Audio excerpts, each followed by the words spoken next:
Nos encontramos esta mañana de sábado 30 de agosto en la preciosa ciudad de Estocolmo, en el Instituto Cervantes, con su director Javier Galván. Creo que vamos a comentar algunos aspectos muy interesantes de su vida, de su trayectoria vital, de su trayectoria profesional, porque Javier ha tenido ocasión de estar en lugares interesantes, diversos y fascinantes como pueden ser Filipinas, Argelia, Marruecos y bueno, ahora Suecia. Javier, buenos días, bienvenido. Y bueno, muchas gracias por acogerme en este precioso lugar que es la biblioteca del Instituto Cervantes. Quiero que nos comentes un poquito de tu trayectoria vital, que nos cuentes quién es Javier Galván y bueno, que nos acerques un poquito de esas realidades tan diversas, tan diferentes que has conocido durante tu trayectoria profesional en estas décadas con el Instituto Cervantes.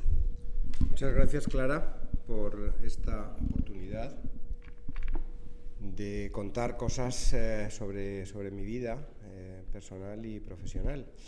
Bueno, ¿quién soy yo, no? La gran pregunta, ¿no? Bueno, yo me remitiría a uno de los perfiles de mis redes sociales, no recuerdo ahora cuál, en el cual me defino como nómada.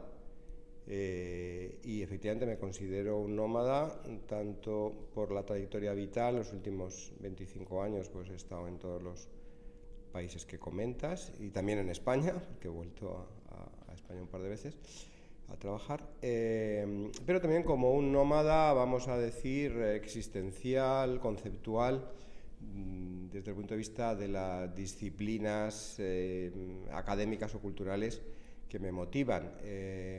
¿Por qué digo esto? Bueno, pues yo soy arquitecto, he ejercido la profesión de arquitecto durante un buen número de años y la he ejercido profundamente. O sea, he construido, he proyectado muchos edificios, etcétera, etcétera, en distintos países también. Pero, bueno, llevo 25 años prácticamente dedicado a la gestión cultural o a la diplomacia cultural en el Cervantes, como queramos definirlo, ¿no? Pero me interesan muchos territorios, me interesa mucho, bueno, todo lo relacionado con la creatividad y sobre todo con la estética. Bueno, me interesa muchísimo la fotografía, de hecho, pues, de una manera sin ninguna gran ambición, desde luego, como algo personal y como algo de apoyo quizá a otras áreas de actividad, pero pues también he dedicado tiempo a la fotografía, a la pintura. Y he tenido la enorme suerte, ¿no?, de poder incluso mostrarlo en algunas exposiciones y en algunos medios. Me interesa enormemente la literatura, aunque bueno, pues tengo el suficiente pudor como para no mostrarlo demasiado. En ese sentido, pues me considero también un nómada, ¿no? No solo desde el punto de vista geográfico, ¿no?, sino también desde el punto de vista de experiencias vitales, académicas, etcétera, ¿no? Alguien dijo, bueno, entonces es un espíritu renacentista. Digo, bueno, gracias, tal. Digo, pero bueno, no sé, parafraseando a mi madre, tenía una palabra que me viene a la cabeza, que es catacaldos, ¿no? Entonces digo, bueno, pues lo puedes mirar como un espíritu renacentista o como alguien pues que está picando en muchos. Eso también lo da un poco, también yo creo, la experiencia de la arquitectura, ¿no? Yo elijo arquitectura precisamente porque la arquitectura es arte, pero es técnica, pero es ciencia, entonces no había que renunciar. Yo era un niño bastante repelente de tal y me gustaba todo y sacaba muy buenas notas, matrículas y todo. Y entonces no quería renunciar a nada, me encantaba la física, la química, las matemáticas, el dibujo, pero me encantaba la historia del arte, la literatura. Y entonces yo dudé mucho entre elegir arquitectura o ingeniería de caminos, que eran como las de moda ahí, para, en fin, los que sacábamos buenas notas. Y me decanté por arquitectura, entre otras cosas porque había asignaturas como historia del arte, historia de la arquitectura, estética y composición, ¿no? Entonces eso me decantó.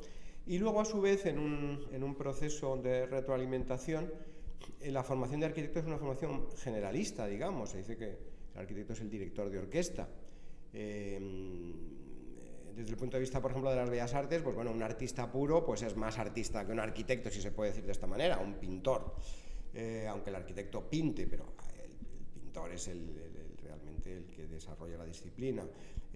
Nosotros somos responsables de la seguridad de los edificios, tenemos que saber de cálculo y tal, pero siempre, bueno, pues hay los ingenieros que saben más, es decir, es como el director de orquesta, efectivamente, es algo que era muy manido, símil, pero que es verdad, es decir, sabes tocar el violín, habrá un virtuoso que toque el violín mucho mejor que tú, sabes tocar pues la flauta, pero habrá un tal, ¿no? Entonces, en ese sentido yo creo que también llegó a la arquitectura por ese nomadismo al que me he referido al principio, pero también la arquitectura me da precisamente, da fuerza a ese nomadismo para que yo no me conforme en ser un arquitecto que tiene un estudio en Madrid que se dedica a hacer chalés en la sierra, como podría haber sido el caso, ¿no?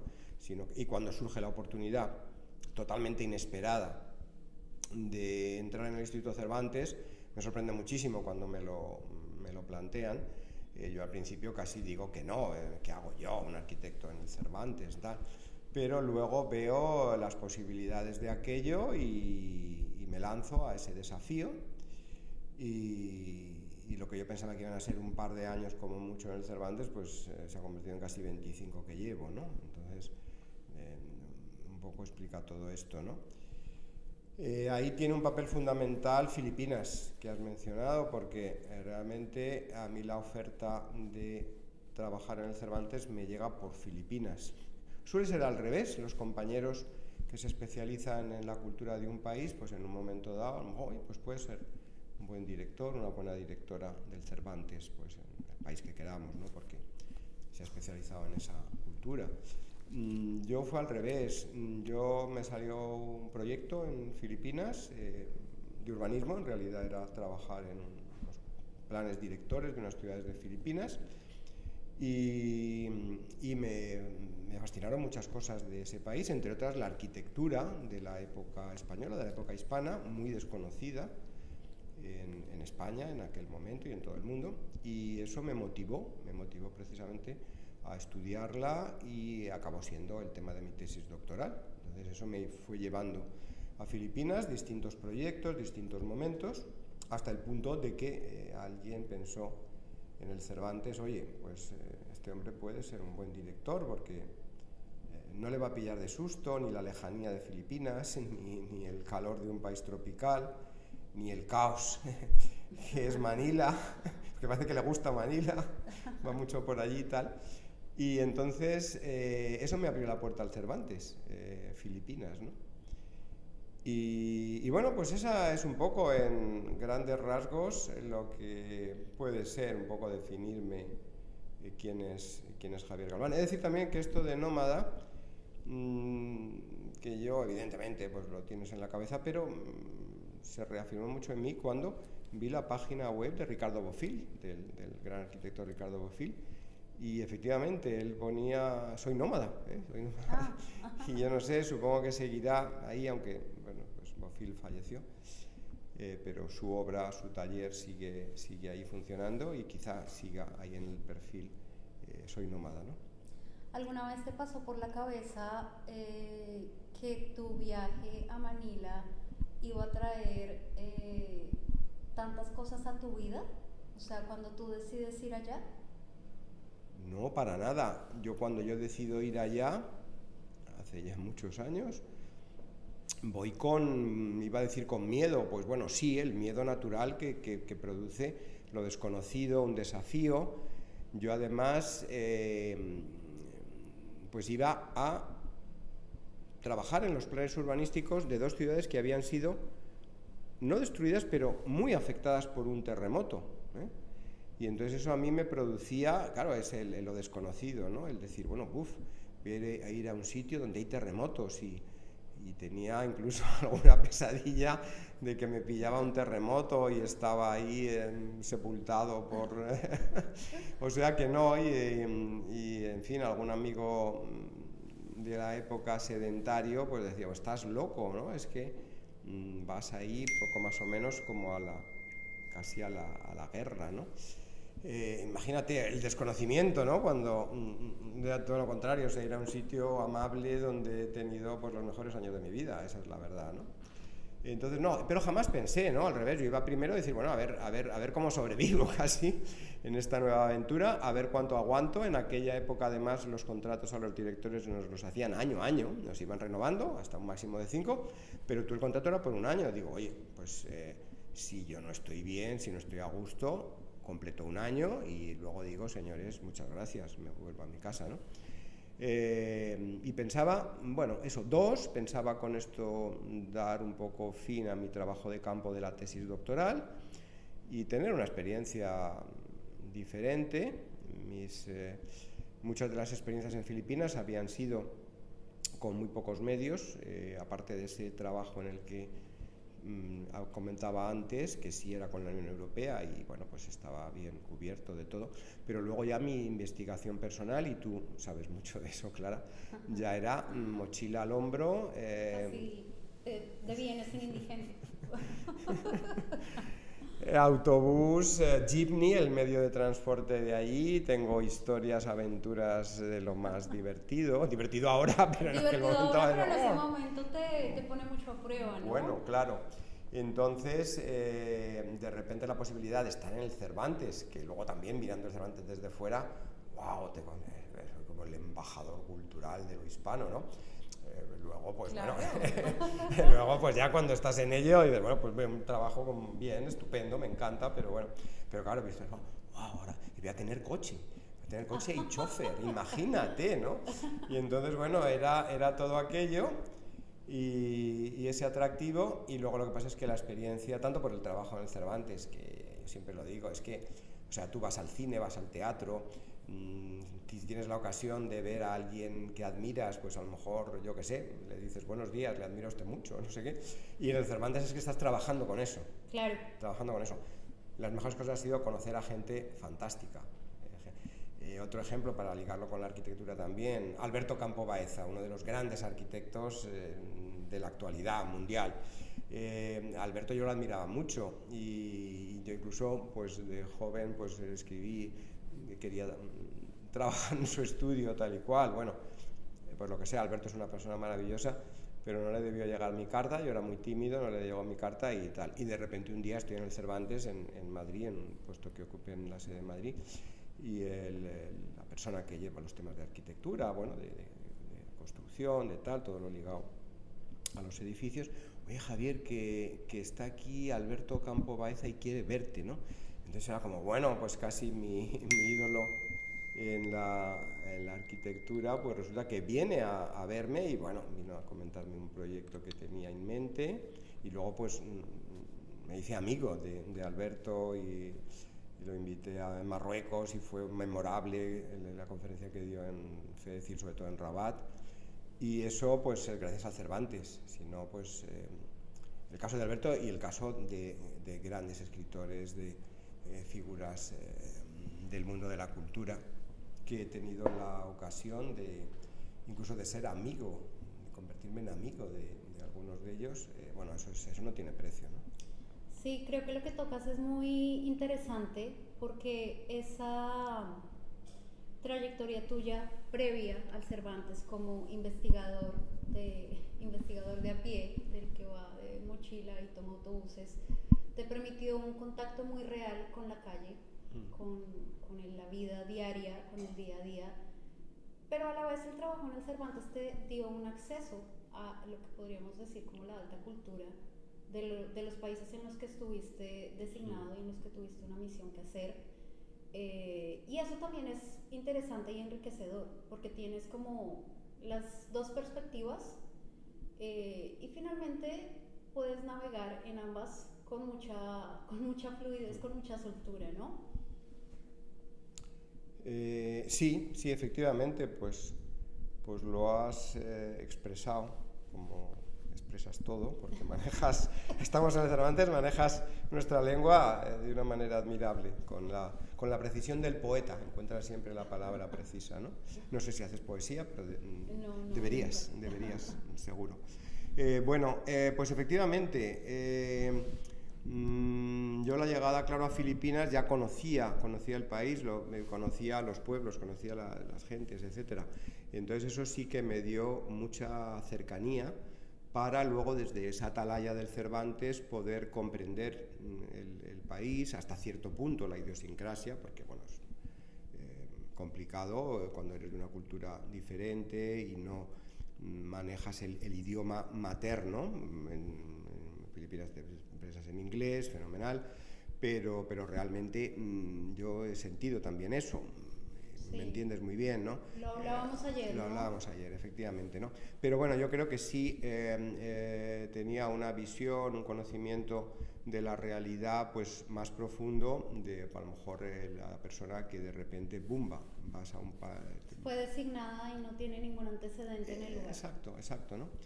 Y entonces, bueno, pues esa es una realidad, ¿no? Que efectivamente, que luego es que se repite casi la experiencia, de alguna manera, en Argelia, otro país de desafío que aparentemente desde fuera, es decir, a muchos de los compañeros del Cervantes, pues no, yo no iría nunca a Filipinas o no iría nunca a Argelia, ¿no? Y para mí han sido dos destinos fantásticos. Manila y Orán, las dos ciudades en las que he vivido, pues son ciudades que quiero muchísimo y que han sido significado mucho. De tus afectos. Absolutamente, ¿no?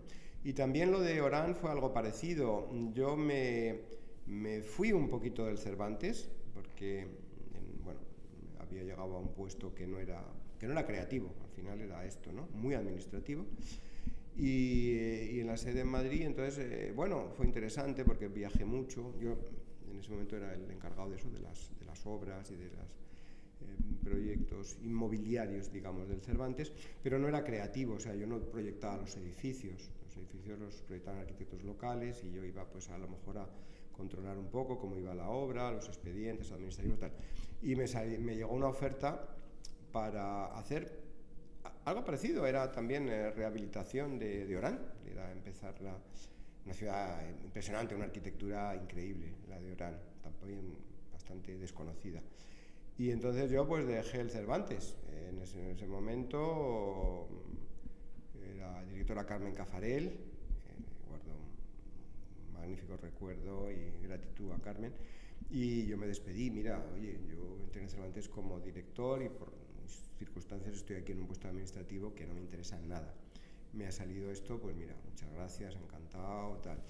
Y a los pocos meses, semanas, ¿no? Si es que muy pronto, pues Carmen me llama a Orán, ¿no? Y digo, ¿cómo estás, Javier? Digo, señora tan maravillosa, porque me voy del Cervantes y encima me llama a ver qué tal estoy, es como una madre, ¿no? Eso no suele pasar. No, y entonces, no, mira, es que hemos decidido, estaba ahí en el tintero que Orán, ciudad próxima a España y con mucho interés por lo español, que promocionara ser un centro independiente, pero entonces era una antena de Argel, ¿no?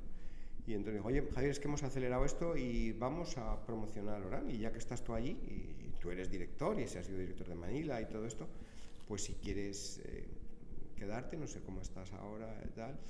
Y efectivamente, pues eso fue la oportunidad de volver, vamos, nominalmente, es decir, en los papeles son 9 meses que yo estuve fuera del Cervantes, que era lo que duraba este proyecto en Orán, pero en la práctica yo evidentemente iba por el Cervantes y ya sabiendo que iba a ser el director, pues incluso en la práctica no podía ejercer como tal, pero sí que además vinculé el proyecto que estaba con el Cervantes, con lo cual, pero es curioso cómo la historia se repitió y otra vez, por segunda vez, el Cervantes me busca, ¿no? Lo cual, bueno, pues es un privilegio. Y luego pues la etapa de Orán fantástica, y la etapa luego ya de Madrid fue otra etapa ya mucho más interesante, y otra vez Filipinas, y ahora Estocolmo, que es un lujo, ¿no? Poder vivir en esta ciudad tan preciosa, ¿no? Es que una ciudad de una belleza tal y en una cultura tan interesante y tan diferente a las culturas en las que he vivido, ¿no? Entonces ha sido fantástica. Sí, yo quería que profundizáramos un poquito en cómo ha sido tu relación con esas capitales en las que has estado, con Manila. Bueno, no estuviste propiamente en Argel, estuviste en Orán, también con Rabat, y bueno, ahora aquí en Estocolmo. Y pregunto respecto a tu relación con la ciudad, porque tienes la formación de arquitecto, así que supongo como que la idea de ciudad no es ajena para ti y creas una relación intensa. A mí me pasa mucho que hay ciudades que yo amo y hay ciudades que yo odio. O sea, creas una relación de amor o de odio, Sí. pero no hay como un punto medio. Esta me gusta y aquí realmente no quisiera regresar. Sí. No sé si te ha pasado eso, al ser, claro, arquitecto, pero también con una sensibilidad muy grande hacia el arte y bueno, también con esa curiosidad del mundo y con el hecho de ser un investigador. Puede ser que no estuviste como investigador en todos los países a los que fuiste, porque en realidad esta etapa fue básicamente en Filipinas, pero eso sí te da como unos elementos, creo yo, para situarte en los lugares a los que vas y para establecer relaciones con las ciudades. Además, siendo un ciudadano de Madrid, que es una de las ciudades más lindas y agradables,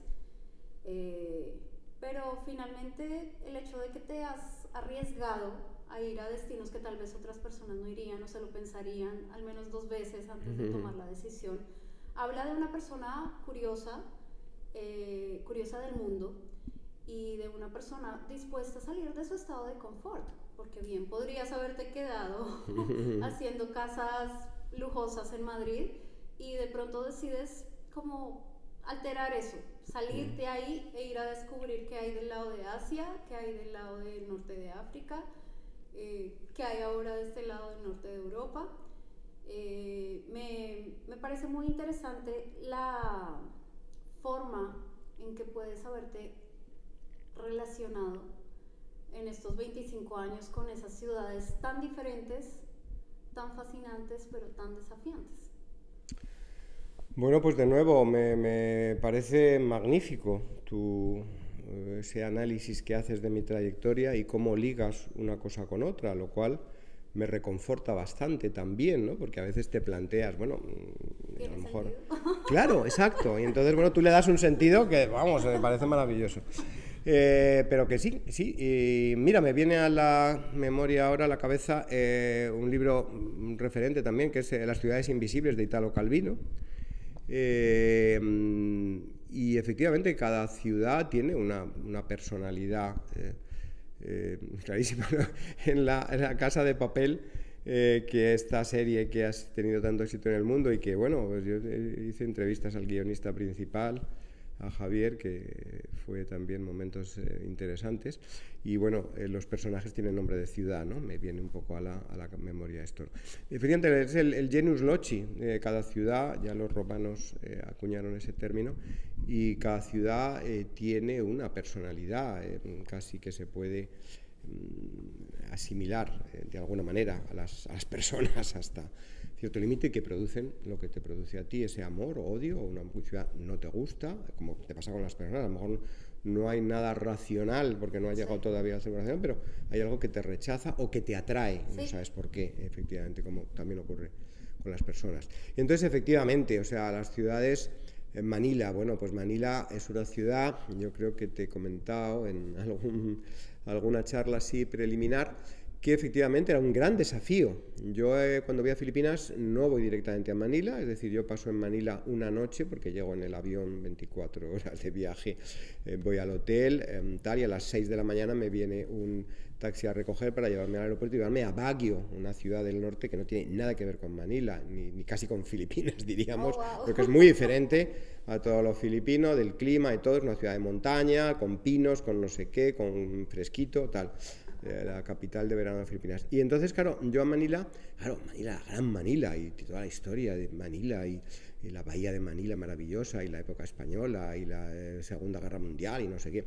Y entonces, bueno, íbamos algún fin de semana, no era fácil porque era época de lluvias, las carreteras, había un momento en que la carretera de Baguio a Manila había desaparecido, se había ido para el precipicio, y entonces no era fácil tal, pero algunas veces fui a Manila, pero así como de soslayo, un fin de semana, tal, y entonces me parecía algo inabarcable, algo como una especie de gran monstruo, ¿no? El símil que hacíamos era como estar en Blade Runner, ¿no?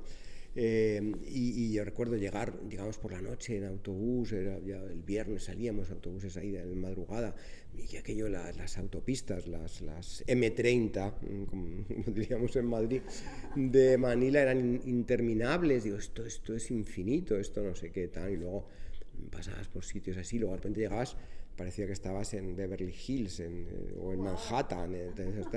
O sea, era algo inabarcable, inaprehensible, pero no solo por el tamaño, sino por los contrastes, por tal, ¿no? Entonces fue un desafío.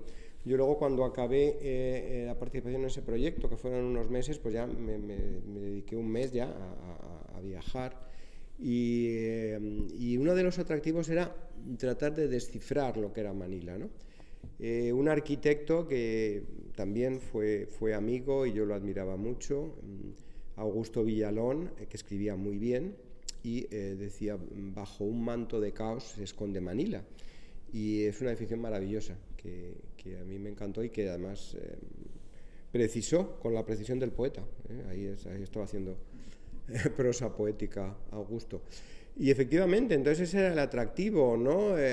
Bajo ese caos ibas descubriendo cosas, ibas descubriendo personas, ibas descubriendo cosas muy atractivas, ibas descubriendo parte de la identidad hispana, no solo española, sino de Iberoamérica, ¿no? Porque Filipinas fue colonia, digamos, de España, pero a través de la Nueva España, a través de México, ¿no?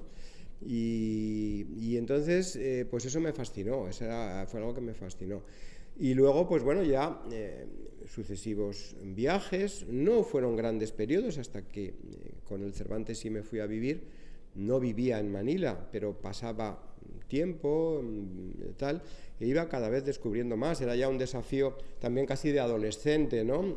Con mis amigos, el conocer mejor que ellos la calle tal, o cómo llegas a tal sitio, o me he ido en jeepney hasta no sé dónde, o utilizo el metro de allí, bueno, que es algo que, bueno, muchos filipinos de la mayoría de una clase media alta, pero te has montado en el LRT, te has montado, yo jamás, pero ¿cómo se te ocurre en el LRT? Es maravilloso, vas por la ciudad, vas por arriba, además es un tren que va por arriba, entonces vas viendo los barrios de Manila, los ves desde arriba, es algo, una experiencia maravillosa, que fíjate, luego se lo aconsejé, salto un poco de una cosa a otra, porque Joan Foncuberta, el gran fotógrafo Joan Foncuberta, que precisamente aquí en Suecia obtuvo el premio Hasselblad, que es el gran premio de fotografía que se otorga aquí, uno de los grandes premios mundiales. Y cuando vine aquí me acordé, vi además referencias de Foncuberta por ahí y intenté localizarlo y digo, bueno, se acuerda de mí y tal y cual, porque él estuvo en Manila en un momento dado. Y bueno, me dio la gran alegría, vuelvo a lo que decía antes, de conocer a gente magnífica. Se acordaba, hombre, Javier, claro, si tú realmente me dijiste tal, no sé qué, unas cosas en Manila, que aquello también tuvo una influencia. ¿Cómo podía imaginar yo que Foncuberta se acordaba precisamente con esa tal? Y yo me acuerdo que le di ese consejo, oye, píllate el LRT y te das el medio y verás, tú con tu sensibilidad de fotógrafo. Y efectivamente él agradeció mucho aquello. Y luego yo en broma también le dije, porque yo recuerdo que no sé qué le pasaba, que no había llevado trípode o se le había dejado no sé dónde, y entonces yo le dejé un trípode que tenía de fotógrafo aficionado, y el trípode ya estaba bastante usado y con el tute que le había dado por allí, con lo cual las gomas ya de bajar las patas se habían aflojado. Entonces el trípode, digo, te acordarás de mí por aquel trípode que te dejé que ya no servía para nada. No, Javier, tal y cual, ¿no? Entonces, volviendo a Manila, pues claro, fui. Y luego ya cuando me ofrece el Cervantes, otro de los atractivos era vivir en Manila, ¿no? Vivir en Manila. ¿Y dónde vives? Era en la ciudad antigua o en la ciudad esa moderna, el Manhattan y tal. Y ahí me viene a la cabeza otro libro y otro grandísimo autor, muy poco conocido fuera de Filipinas, que es Nick Joaquín. Nick Joaquín tiene uno de sus libros, es My Manila. My Manila se convirtió también en un libro de Manila, My Manila, un libro de referencia, y que yo de alguna manera hice mío también, o sea, no, sin querer ser pretencioso. Hice mío Manila, eso es cuando tú realmente aprendes, haces tuya la ciudad y tienes esa relación tan intensa, ¿no?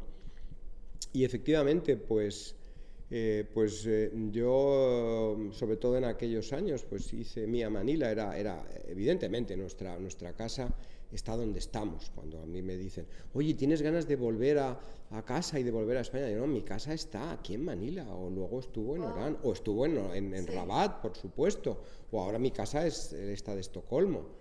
Y quieres volver, o sea, claro, las personas, la inmensa mayoría que no ha salido más que de turismo de su lugar, pues se cree que es una maldición. Pobre mis tías, ¿no? Pobre Javier, ¿cuándo va a volver? ¿Qué estás pagando?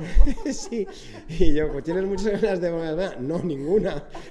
Estoy feliz aquí y esta es mi casa, es mi casa. Y ahora me viene también la canción aquella donde wherever is my heart is my home, ¿no? Que versionó Jean-Paul Jones, que hacía versiones de temas, y era eso. Incluso tengo una foto que hice en mi casa, en ese caso en Madrid, porque ya también pasé por Madrid, pero pasé por Madrid como nómada, y la mejor año que yo he vivido, cuando más he querido a mi ciudad, a la que esa relación psicoanalítica freudiana con tu ciudad, que la quieres pero la odias a la vez, tal. ¿Pero se puede odiar Madrid? No. Vamos a ver, no odiar Madrid, porque yo me siento muy madrileño y que nadie me toque, mi Madrid, por favor, y me encanta lo que has dicho en la entrada de esa ciudad maravillosa, que lo es. Pero yo, claro, has pasado adolescencias, has pasado momentos duros de que te planteas quién eres y que no estás haciendo en la vida lo que te gustaría. Sí. Y eso, claro, va ligado también a una ciudad, a un ambiente. ¿No?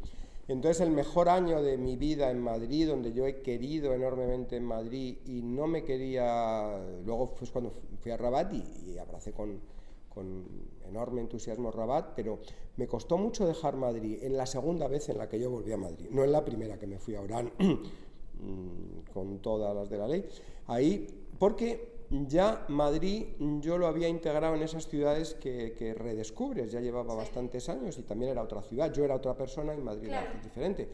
Y entonces ese segundo año, cuando estuve en la sede del Cervantes, en la Secretaría General, y alquilé de repente un piso como ahí frente al Retiro, en la calle Alcalá, como podía haber alquilado alguien que viene de fuera, mucha gente y tal, ¿no? Y entonces viví la ciudad de una manera muy diferente y me encantó, fue el mejor año mío en Madrid, ¿no?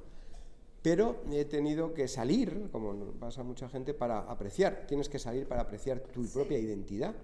Y eso, sobre todo la experiencia en el Magreb, la experiencia en Orán y en Rabat, bueno, Argelia, Marruecos, en general, me ha permitido conocer muchas cosas, entender muchas cosas de la identidad nuestra, de la identidad española. Pues como por ejemplo esa individualidad, es decir, esa individualidad extrema, esa dificultad que tenemos todos nosotros, los hispanos en sentido general, de ambos lados del Atlántico, de trabajar en equipo, de tener proyectos de las instituciones, no de las personas. Eso que en Suecia es al revés, aquí nadie quiere destacar, quieren el anonimato, y todos, si te fijas en la calle, ¿ves? Esta raza que comentamos, que qué guapos son, ellas y ellos, qué hermosos, qué guapos son, pero ves que todos van, bueno, pues muy casual y muy igual, todos blanco, negro, gris, ¿no? No ves colorines, no ves atuendos despampanantes, ¿no? Y nosotros sí, nosotros es que tú tienes que ser... Estamos habituados a una competencia despiadada, ¿no? Despiadada, ¿no? Y entonces eso lo comprendí en Marruecos. Hay algo, en fin, no quiero ponerme negativo, aunque la vida tiene positivo y negativo. Sí. Hablamos un poco, ahora el buenismo, todo es bueno, todo conviene. No, por favor, no, absolutamente. Aquí no, por favor. Entonces, claro, hay un dicho, un proverbio, un cuento, no sé qué, que yo solamente lo he oído en España y en Magreb y en Argelia. Y supongo que Marruecos, porque Argelia y Marruecos al final es el mismo pueblo, es tal. Hemos hablado de la política y de la historia en la que le ha dividido y produce esa cosa incomprensible de que Argelia y Marruecos están de espaldas totalmente cuando son lo mismo, ¿no? Eso de que un rey pues quiere darle, en fin, una recompensa a un súbdito que le ha hecho un servicio tal y cual y le dice pues eso, pídeme lo que quieras, tal. Nada te será negado, pero la única condición es que a tu vecino le daré el doble. ¿Prefiero no pedir nada para que el vecino? No, es mucho peor, es tremendo, o sea, siento decirlo y no quiero tal. Le pide que le saque un ojo. ¡Oh, no! Claro, es brutal. O sea, es llevado al límite. Es llevado al límite. Pero eso que lo oigo en España tal, y al cabo de cuando llego a Argelia, creo que fue en Argelia, pues me dicen el mismo cuento. Ostras, me quedo tal, y entonces empiezo a hacer como un clic, ¿no? Son estas cosas muy tétricas, pero que claro, no quiero entrar en esto, pero es que ayer también en la actividad que tuvimos aquí, tuvimos una profesora de flamenco sueca, y entonces ella, cuando explicaba el porqué, lo que le apasionó, le fascinó el flamenco de jovencita y sigue en ello, y entonces ahí explicaba en español tal, pero un momento ya tuvo que hablar en sueco, y bueno, no hablo sueco, y la persona que estaba con nosotros me lo explicó. Y bueno, lo que ya fue que puso la última estaca en mi ataúd fue, digo, me quedé como, wow, por Dios, por Dios. Y era precisamente que era ya lo que le había decidido, ya le había volado la cabeza de que el flamenco era su vida, fue que oyó tocar la guitarra no sé quién, y eso fue. Pero tú fíjate cómo, y eso probablemente venga de la Edad Media, como el dicho en España, bueno, tal y cual. Vaya manera tan brutal, ¿no? De algo que está, ¿no? Y entonces, desde luego, en Marruecos me di cuenta de eso. Pero también me di cuenta de los valores humanos a nivel ya más privado, los vínculos de amistad. Por ejemplo, Sidi Boumediene, ¿no? Es un místico que nació en Sevilla, pero que estuvo en Argelia, y cuando iba de camino a Fez muere en Tlemcen, o sea que une los tres países, España, Argelia y tal. Y entonces él tiene este místico, no sé cuántos años antes, no me acuerdo ahora, casi un siglo antes que Santa Teresa, viene a escribir lo de Vivo sin vivir en mí, ¿no? Igual, o sea, hay una serie de... Y Sidi Boumediene tiene un canto a la amistad maravilloso, verdaderamente maravilloso. Y eso perdura, ¿no? Es decir, esa amistad, ese disfrutar de... Bueno, pues de los bares o de los cafés, ¿no? Que es... o sea, aquí no hay, o sea, tú aquí, pues bueno, sí, hay algunos pubs, hay no sé qué, en estas culturas, pero eso de ir ahí para estar con los amigos y disfrutar de la amistad, los vínculos familiares, a veces ya son excesivos, puede ser, sí, pero mirándolo desde el lado positivo, todo eso lo compartimos, entonces hace que cuando los españoles, por supuesto, cuando vamos a América estamos en casa, y vosotros cuando venís, pues también, digamos que cruzar el Atlántico no sales de casa. Voy a decir otra cosa políticamente incorrecta, y cruzar los Pirineos, sí, o sea, es así de fuerte. Somos europeos, pero somos americanos, tal. Pero estamos olvidando ahora un poquito el vínculo con el llamado mundo árabe, ese norte, ese Mediterráneo del sur. Y son los tres vectores de España de siempre, ¿no? Y no debemos abandonar ninguno de ellos. Cuando se ha abandonado algún vector de estos, las cosas han venido mal, ¿no? En la historia reciente. No entro en más temas así un poco, pero tenemos ese triple vector. Somos Europa, somos europeos, hemos insuflado en determinados momentos cosas, yo que sé, Tomás de Victoria, para venir a alguien, el derecho, no sé qué, mil cosas, el arte, tal. Estamos en Europa, evidentemente, geográficamente, pero América Latina, Iberoamérica, Hispanoamérica, como lo queramos llamar, ha sido la proyección. España no se puede entender sin Iberoamérica, no se puede entender, es imposible. Pero es que el norte hemos tenido ese contacto, bueno, de civilización musulmana, 8 siglos, pero es que hay una vinculación enorme, que cuando vas allí, y efectivamente cuando vas a estos dos entornos, tanto a América como al norte de África, hay algo que te hace sentirte en casa, que te es familiar. Sí. Por muy diferente que sea el paisaje, por muy tal, por lo que tú quieras, hay algo que te identifica. Y también en Filipinas, porque en Filipinas es ya el último confín de lo hispano, de la monarquía hispánica o de nuestra, como Andrés Ordóñez, politólogo y diplomático mexicano, comenta, y a mí me gusta repetirlo, somos una unidad civilizacional. Y eso llega hasta Filipinas, y se nota, a pesar de todo, son asiáticos, han estado los Estados Unidos que intentaron borrar el ingrediente hispano. ¿Por qué? ¿Por qué? Porque eso era ya identidad filipina. ¿Y cómo someter a los filipinos? Erosionando su identidad hispana. Y entonces hay también literatura de filipinos que defienden que dicen, si nosotros somos culturalmente superiores a estos que han venido a ocuparnos, ¿cómo se pueden? Hay cosas hasta divertidas, ¿no? Humorísticas, ¿no? Que mostraban efectivamente nosotros somos los herederos de Cervantes y del Inca Garcilaso, y van a venir estos ahora que han estado pues en la conquista del oeste, bastante glorificada por Hollywood, pero realmente lamentable, y vienen aquí a tal, sí, tal, ¿no?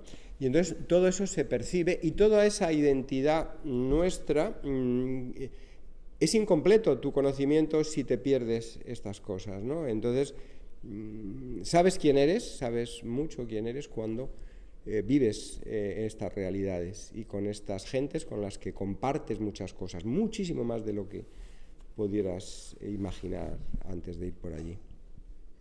Bueno, Javier, muchas gracias, un gran placer acercarnos a estas ciudades y a estos destinos a través de tu experiencia y tu trayectoria vital. Pues muchas gracias a ti, encantado.